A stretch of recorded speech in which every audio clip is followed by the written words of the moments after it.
பேருந்து பயணத்தின் போது மயங்கி விழுந்த பெண் போலீசிடம் 12 சவரன் தாலிச் செயினை அபே செய்த சம்பவம் மயிலாடுதுறையில் பெரும் பரபரப்பை ஏற்படுத்தியுள்ளது. நாகை மாவட்டம் மயிலாடுதுறையை அடுத்த மகாதானபுரத்தைச் சேர்ந்த ஹரிபாஸ்கர் மனைவி கார்குழலி.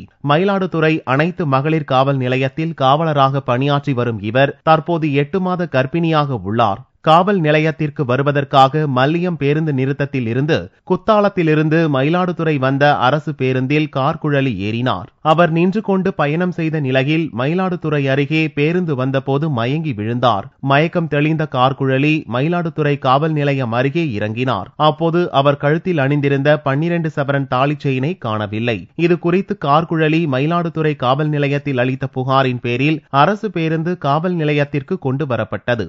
அதில் பயணித்த 71 பயணிகளிடமும் போலீசார் கடுமையாக சோதனை மேற்கொண்டனர். 3 மணி நேரம் நடந்த சோதனையின் முடிவில் தாலிச் செயின் கிடைக்கவில்லை. போலீசாரின் சோதனையால் பயணிகள் மிகவும் அவதிக்குள்ளாகினர்.